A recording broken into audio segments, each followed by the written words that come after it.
Hi, welcome back to my series for teachers. I hope that if you are getting something out of these videos that you will like and leave comments for me about what you think about these ideas and other ideas that you have as a teacher. This is meant to be for a community of teachers to share with each other things that we like to do with our students. I want to show you a tool that I use in my lessons quite a bit. So this is missing its cover because I took the cover off. But all this is it's a booklet of cardstock paper that is like postcard size. I think it might be like 4x6 or somewhere in that range. And you buy them at Michael's. And of course they have they come in different colors. So this one happens to be the greens, okay? And notice it has this what is this stuff, like tape or glue stuff on the side over here.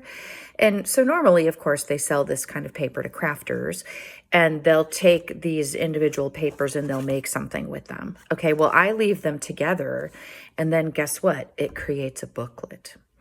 So this just happens to be a rhythm booklet that I have that I use with my students. And I just keep this in my bag with me all the time when I go to their houses and I I'll pull these out to use them. So in the beginning of this, I have like some different rhythms. And so, we'll clap the rhythms, or maybe sometimes I'll have them tell me, how would I count this rhythm using numbers, right? 1, 2, 3, 4, 1, 2, 3, 4. You get it. Okay. And then I just keep going through and I keep adding more notes and they get more complicated. And so what I did is I just sat down with the Faber series, which is the one I like to use. And I started at the beginning of the primer book, and I just went through like the first couple of books, and I just kept adding in rhythms based on what they were learning. So as they get more difficult, now I'm starting to add rests in, see? And so I'll sit there in a lesson and we'll go through these, and they love to do these, okay? Then I have a whole section about time signatures and an explanation of what the time signatures mean. And then I have some fun little games to play with them that when I was teaching in my school and I actually had a physical location, I would do this kind of stuff on the whiteboard, or a long time ago on my chalkboard. But since I don't have that and I'm traveling, and so I need to be able to have some materials with me, this is really small, but yet it still allows me to be able to engage with them around some rhythm activities. And then here's a little thing about reminders about rests, okay? Then I have a section called musical math where, I have different kind of rhythms and I give them math problems to do, and they always like those.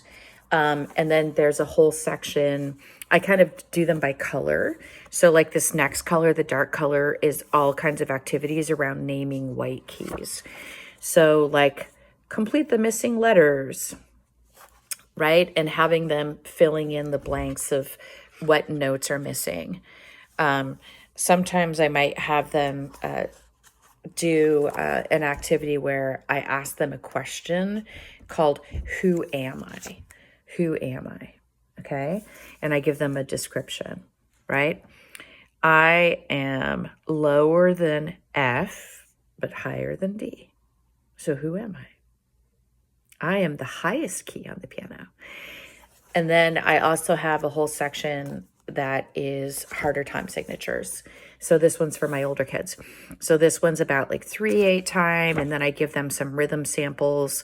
How would we count these? How would we clap these rhythms if they're in 3/8 time? And then I have a section about 6/8 time. So this is a really great tool, especially, Michael's often has sales where they have these buy one, get one free, or they have them for 40% off. So I would say that I probably paid $3 or $4 for this. And I've had it for 3 years now, and I use it all the time.